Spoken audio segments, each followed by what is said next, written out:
창세기 16장 1절부터 6절까지 말씀, 제가 한 절 여러분들이 한 절 그렇게 교독합니다. 창세기 16장 1절부터 6절입니다. 제가 한 절 여러분들이 한 절 그렇게 교독합니다. 아브라함의 아내 사레는 출산하지 못하였고 그에게 한 여종이 있으니 애굽 사람이요 이름은 하갈이라.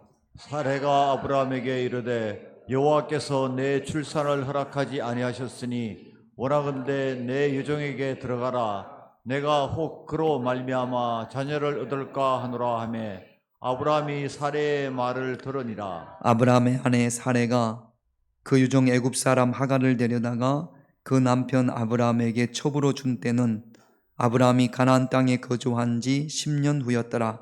아브라함이 하갈과 동침하였더니 하갈의 임신함에 그가 자기의 임신함을 알고 그의 유지인을 멸시한지라. 사레가 아브라함에게 이르되 내가 받는 모욕은 당신이 받아야 옳도다.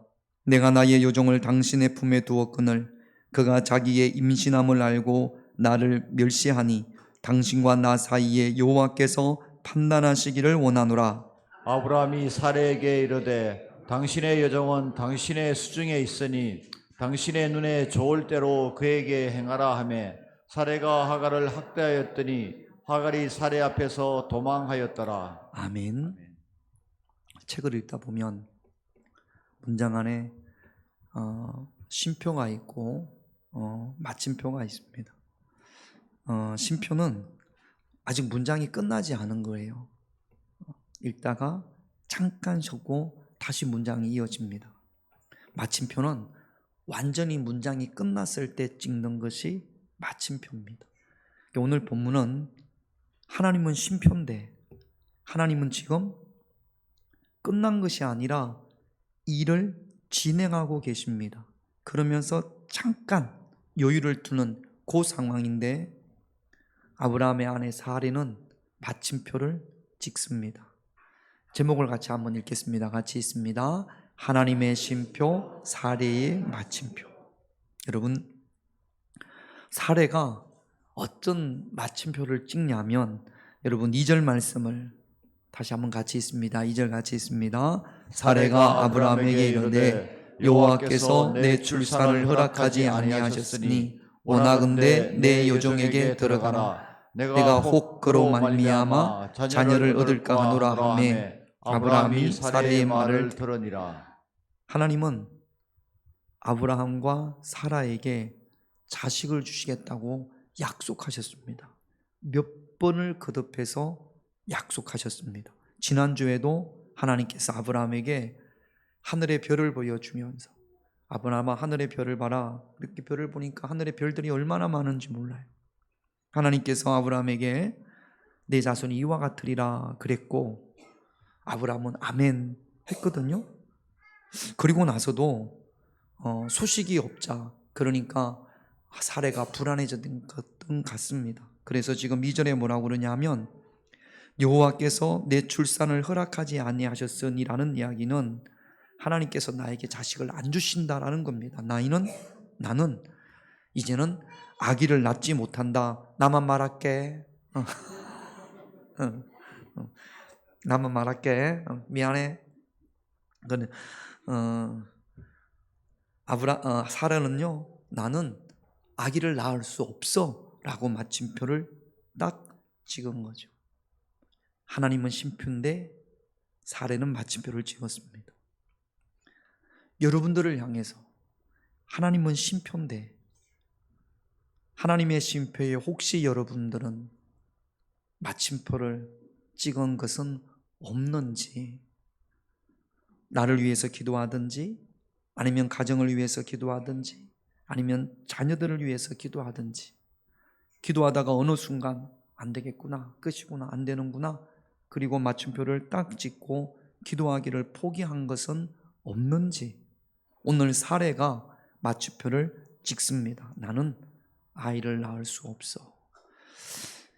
여러분, 보통 신앙생활 하는 사람들이 이런 마침표를 찍으면 마침표는 대부분 원망을 달고 옵니다.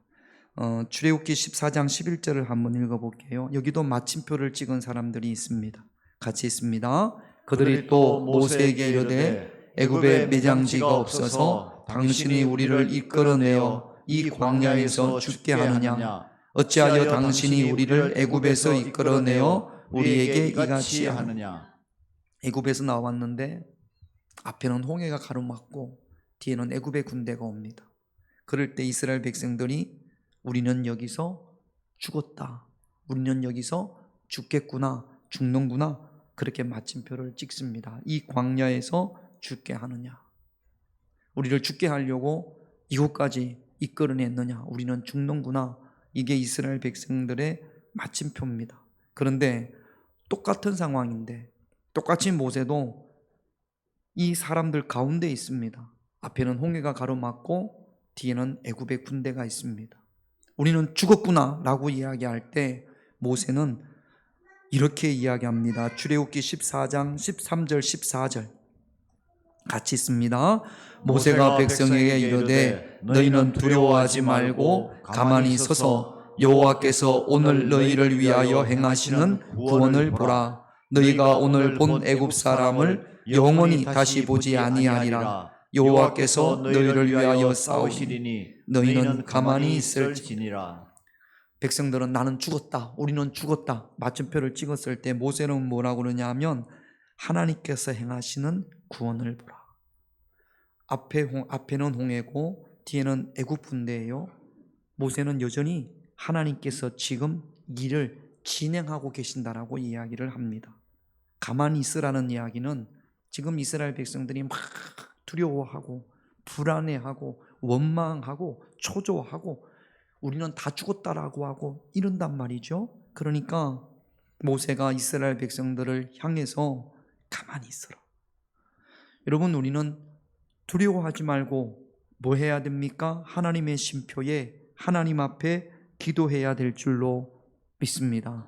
하나님의 역사는 지금도 진행 중에 있어요.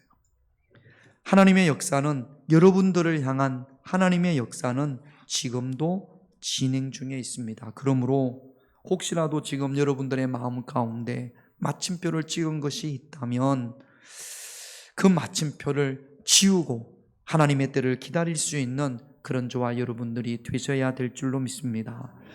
복음서에 보면 밤새 그물을 내렸지만 고기를 한 마리도 못 잡았던 베드로가 마침표를 딱 찍습니다. 이제는 날이 새면 고기를 잡을 수 없어 라고 마침표를 찍습니다. 예수님께서 베드로에게 깊은 데로 가서 그물을 찍으라 그랬더니 주님, 지난밤에도 한 마리도 잡지 못했습니다. 이제는 고기를 잡을 수 없습니다 라고 마침표를 찍습니다. 누가복음 5장 5절 전반부를 같이 한번 읽겠습니다. 누가복음 5장 5절입니다. 같이 있습니다. 시몬이 대답하여 이르되 선생님, 우리들이 밤이 새도록 수고하였으되 잡은 것이 없지만은 밤이 새도록 수고했지만 잡은 것이 없습니다. 이 낮에는 고기를 잡을 수 없어요. 그래서 마침표를 딱 찍습니다. 이제는 잡을 수가 없습니다. 그런데 예수님의 말씀에 베드로가 자기가 찍었던 그 마침표를 지웁니다. 누가복음 5장 5절 지금 읽었던 그 다음 부분을 같이 읽겠습니다. 같이 있습니다. 말씀에 의지하여 내가 그물을 내리리이다. 찍었던 마침표를 지우고 말씀에 의지하여 다시 한번 그물을 내립니다. 베드로처럼 내가 찍은 그 마침표를 지우고 하나님 말씀에 의지하여 다시 한번 그물을 내릴 수 있는 하나님의 말씀에 소망을 두고 기도하며 하나님의 때를 기다릴 수 있는 그런 저와 여러분들이 되시기를 주님의 이름으로 축원드립니다. 자, 이제 저 좀 볼게요. 나는 아이를 가질 수 없어 라고 마침표를 찍었습니다. 그런데 이 가정에는 누가 있어야 되냐면 아이가 있어야 돼요.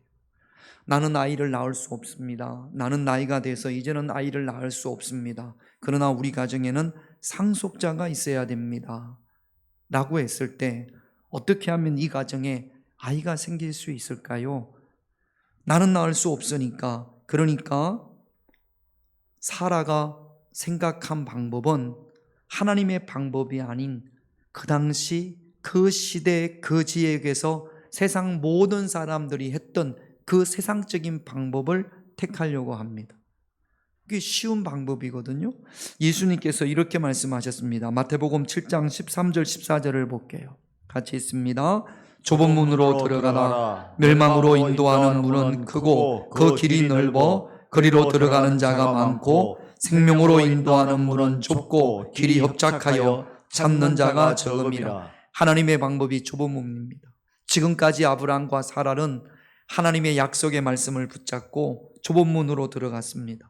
10년을 기다렸는데도 소식이 없습니다. 그리고 더 힘든 것은 앞으로 얼마나 기다려야 될지를 모른다라는 거죠. 이게 좁은 길입니다.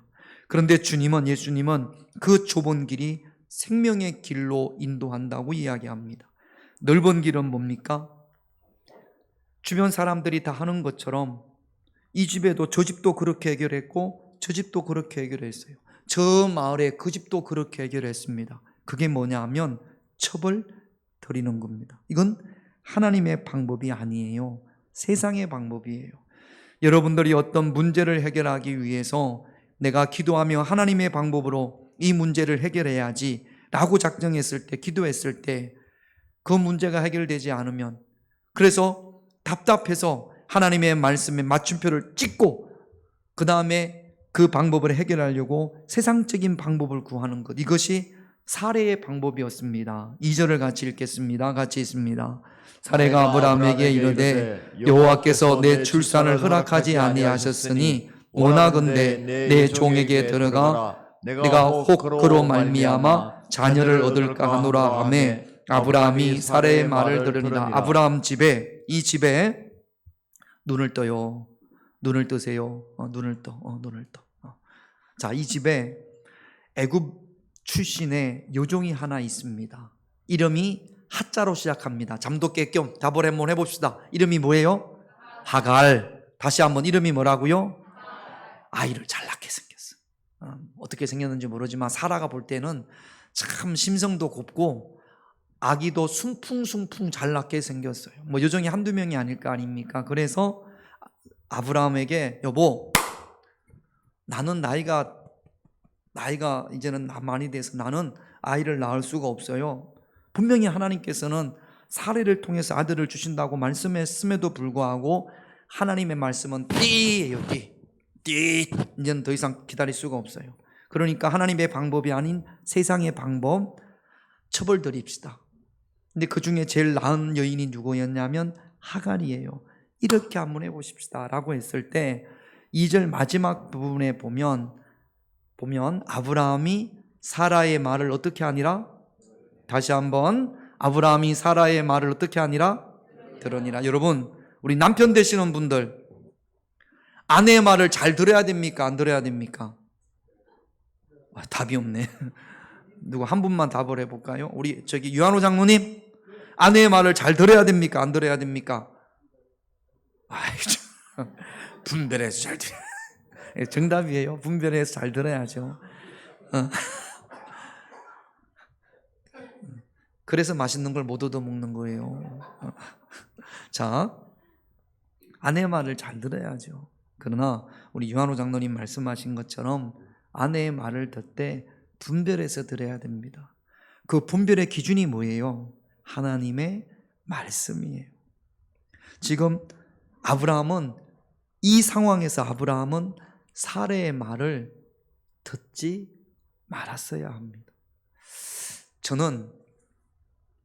저도 우리 여성들의 마음을 제가 잘 헤아리지 못할 경우가 종종 있는데, 자, 우리 여자분들만, 자, 보세요. 잘 들어보세요.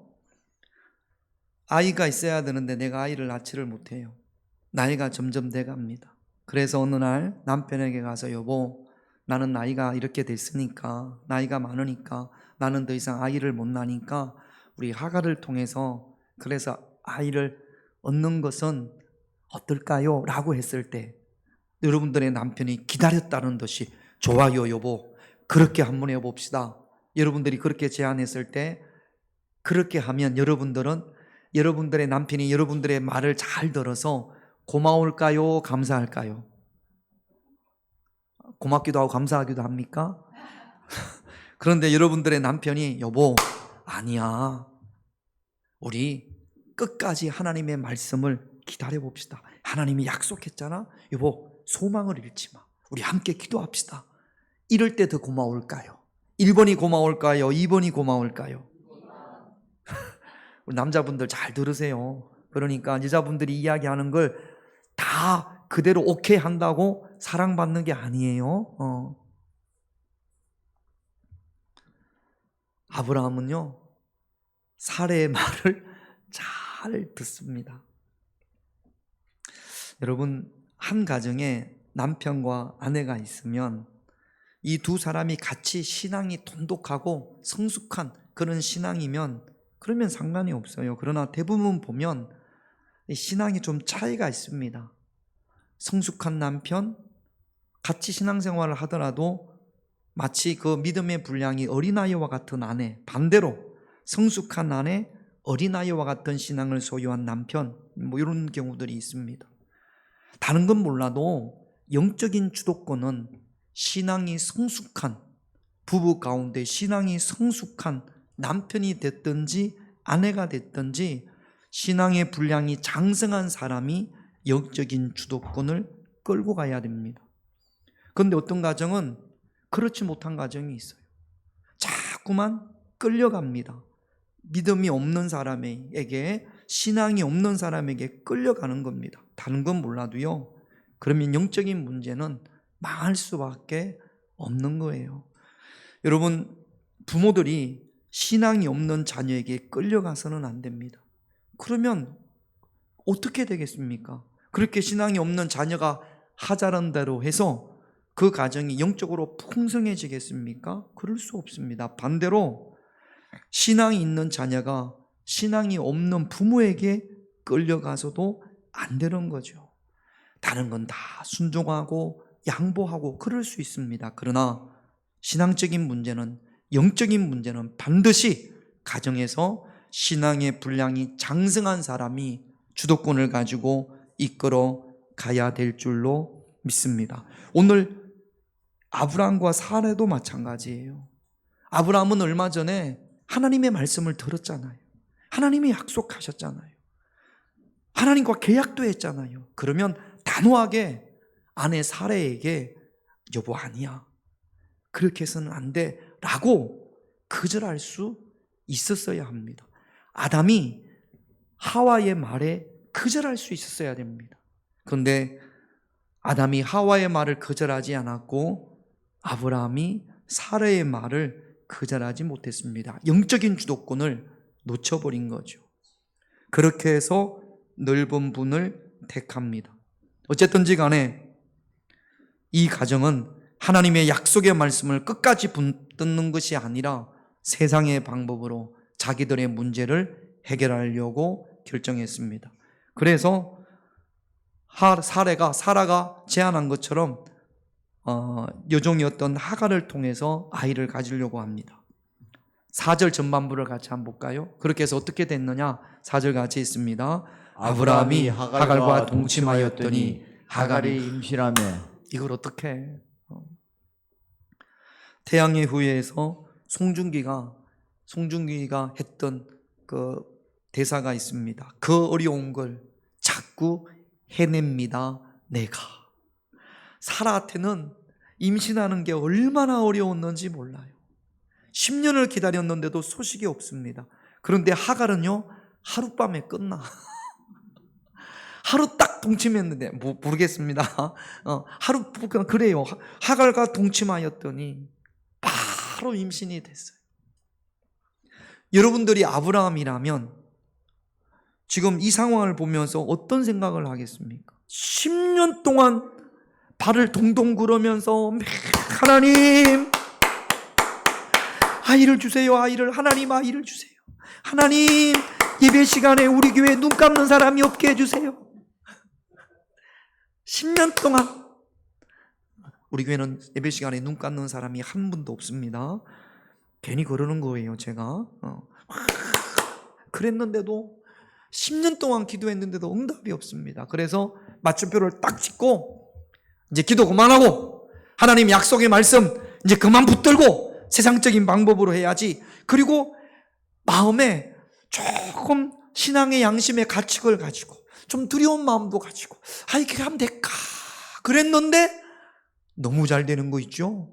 기가 막힌 거 있죠. 한 번 딱 했는데 그냥 홍분의 집에 박이 터지듯이 그냥 팍 하면서 아이가 생겼단 말이죠. 야, 진작 이렇게 할 거. 주일마다 교회 다닌다고 하고 새벽 예배 나간다고 하고 뭐 금식한다고 하고 그러지 말고 진작 이렇게 할 걸. 누구네 집처럼 누구네 집처럼 누구네 집처럼 그냥 그렇게 할 걸. 그랬단 말이죠.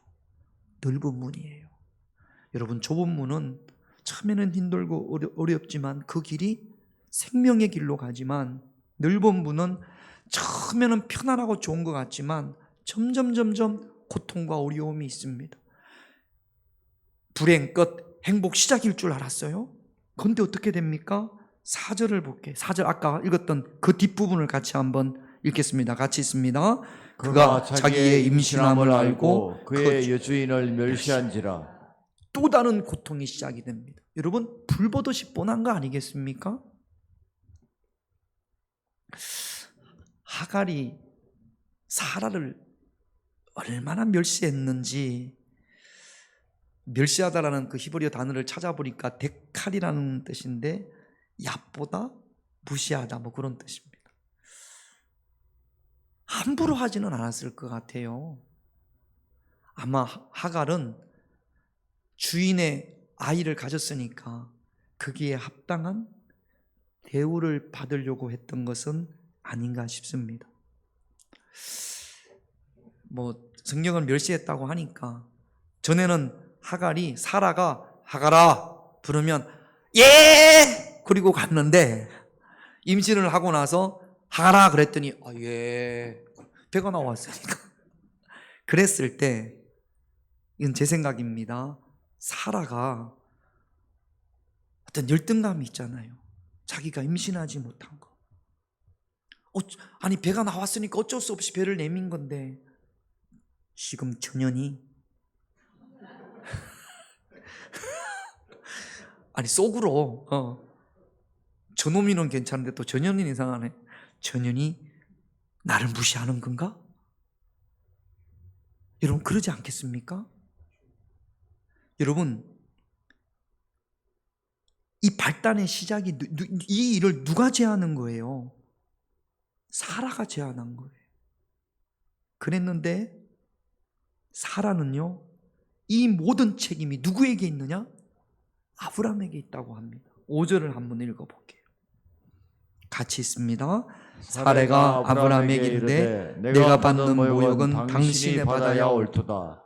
내가 나의 여종을 당신의 품에 두었거늘 그가 자기의 임신함을 알고 나를 멸시하니 당신과 나 사이에 여호와께서 판단하시기를 원하노라. 자, 우리 여성분들, 여러분들이 사라라고 했을 때 내가 임신을 못해서 우리 집에 아이가 없을 때 더 속상해요? 하갈이 아이를 임신했을 때가 더 속상할까요? 몰라요? 자, 고통이 하갈 첩으로 들이지 않을 때 내가 아이를 임신하지 못했어요. 우리 가정에 아이가 없어요. 이때가 더 고통스러울까요? 그래서 하갈을 들여서 하갈이 임신했을 때, 배 나온 하갈의 배를 볼 때, 배 나온 하갈의 나온 배를 볼 때, 그때가 더 고통스러울까요? 김용래 권사님, 1번입니까? 2번입니까? 남자분들 잘 알으셔야 돼요. 기뻐하려고, 좋으려고 하갈을 들여서 세상적인 방법으로 해결을 하려고. 해결이 됐습니까? 안 됐습니까? 해결이 됐어요. 그런데 사라의 마음은 지금 기쁩니까? 더 고통스럽습니까? 더 고통스러워. 세상의 방법의 결과입니다. 여러분, 하나님의 말씀을 부여잡고 기다릴 때, 그리고 이게 안 된다라고 마침표를 부정적으로 마침표를 끊고 세상의 방법으로 했을 때, 여러분 조금만 더 하나님의 쉼표에 기도하며 기다릴 수 있는 그런 저와 여러분들이 되셔야 될 줄로 믿습니다. 사라의 마침표는요, 학대로 이어집니다. 지금 사라는요, 그 마음에 시기와 질투와 열등감으로 인한 분노와 미움과 정오가 가득합니다. 그걸 누구에게 쏟아내느냐? 남편 아브라함에게 막 쏟아냅니다. 내가 받는 모욕은 당신이 받아야 된다고. 아브라함이 뭔 잘못이 있어요? 그렇게 합시다. 이거밖에 없었는데, 내가 받는 모욕은 당신이 받아야 옳고, 당신과 나 사이에 하나님이 심판하셔야 된다고. 아브라함은 왜? 라는 말이 나올 것 같아. 내가 뭐라고 했는데, 당신이 하자고 해가지고 나는 오케이 한 것밖에 없는데. 그러니까 아브라함은 사라의 마음을 몰랐던 거죠. 정말로 사라가 원했던 것이 무엇인지 아브라함은 몰랐던 거죠. 우리 남편분들 잘 알아야 돼요. 뭔 말을 하는 거지 지금. 아브라함이 이렇게 이야기합니다. 6절을 볼게요. 같이 있습니다. 아브라함이 사라에게 이르되 당신의 여종은 당신의 수중에 있으니 당신의 눈에 좋을 대로 그에게 행하라 하며 사라가 하갈을 학대하였더니 하갈이 사라 앞에서 도망하였더라. 여러분, 아브라함은 이렇게 하면 안 돼요. 사라에게 여보 미안해요. 내가 하갈에게 다시 한번 주의를 줄게요. 그렇게 이야기해야 되는데 지금 아브라함도 마음이 상했는지 당신 마음대로 하라고. 당신 요정이니까 당신 마음대로 하라고.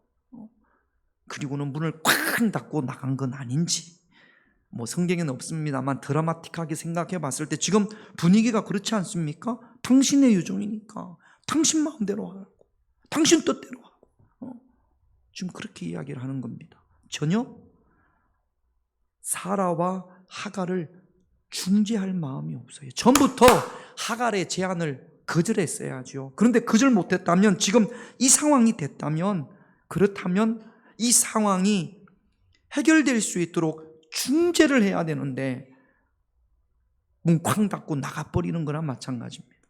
당신 마음대로 하라. 그랬더니 사라가 하갈을 학대하기 시작을 합니다. 모든 스트레스를 사라는 하갈에게 풉니다. 여러분, 학대하는 이 사람을 물어봅시다.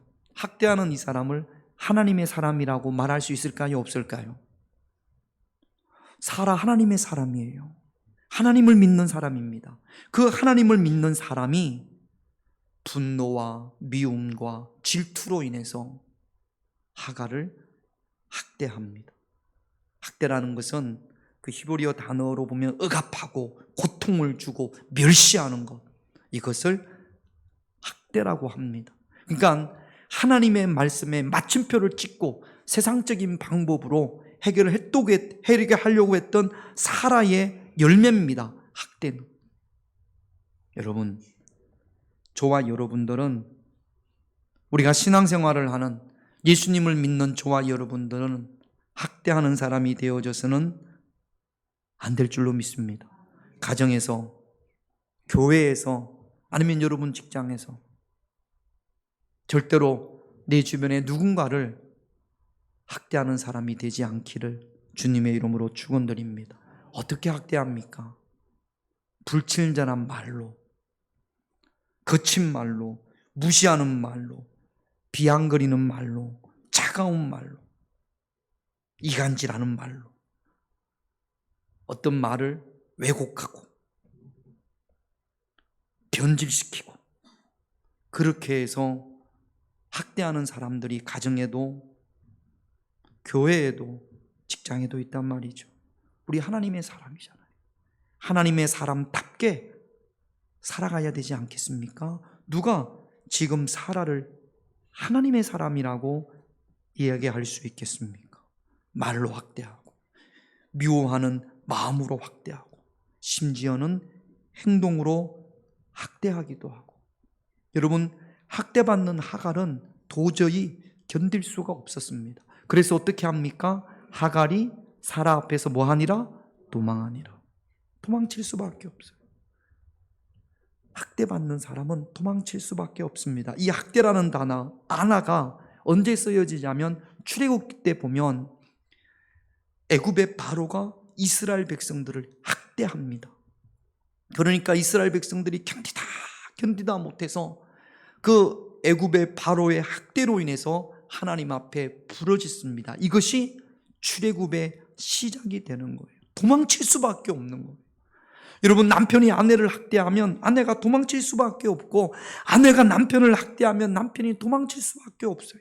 부모가 자녀를 학대하면 자녀가 부모로부터 도망칠 수밖에 없고, 자녀가 부모를 학대하면 부모가 자녀로부터 도망칠 수밖에 없습니다. 그래서 학대하는 사람 주변에는 사람이 없습니다. 하갈이 사라로부터 도망쳤던 것처럼 학대하는 사람 주변에는 사람이 없어요. 여러분, 사라처럼 학대하는 사람이 아니라 하나님의 사람으로서 예수 믿는 저와 여러분들은 용서하고 사랑하고 자비를 베푸는 그런 하나님의 사람, 예수님의 사람이 되어져야 할 줄로 믿습니다. 하나님의 말씀에 쉼표를 찍음으로 학대하는 자가 되지 않기를 주님의 이름으로 축원드립니다. 기도 제목 보겠습니다. 1번 같이 있습니다. 하나님의 쉼표에 내 마음대로 마침표를 찍지 않게 하옵소서. 여러분, 이 말씀을 주제를 잘 기억했으면 좋겠습니다. 자녀를 위해서 또는 남편을 위해서 또는 사업을 위해서 여러분 자신을 위해서 마침표 찍지 말고 하나님의 약속의 말씀을 소망하며 기도하며 인내할 수 있는 저와 여러분들이 되기를 기도하십시다. 2번 같이 있습니다. 하나님의 말씀을 떠나 멸망으로 가는 넓은 문을 택하지 않게 하옵소서. 끝까지 우리는 하나님의 방법으로, 하나님이 약속하신 성경의 방법으로 우리의 문제를 해결해 나갈 수 있기를 오늘 이 시간 기도하기를 원합니다. 3번 같이 있습니다. 학대하는 자가 되지 말고 사랑과 용서와 자비를 베풀게 하옵소서. 여러분, 가정에서 학대하는 자가 되지 않기를, 우리 교회 안에서도 학대하는 자가 되지 않기를, 우리가 조금씩은 말로 마음으로 행동으로 학대할 수 있습니다. 이제는 더 이상 학대하는 자가 되지 않기를, 그래서 나 때문에 도망가는 자가 없기를 오늘 이 시간 우리가 함께 기도하기를 원합니다. 우리 찬양하고 이 세 가지 기도 제목 가지고 우리 다 같이 하나님 앞에 기도합니다.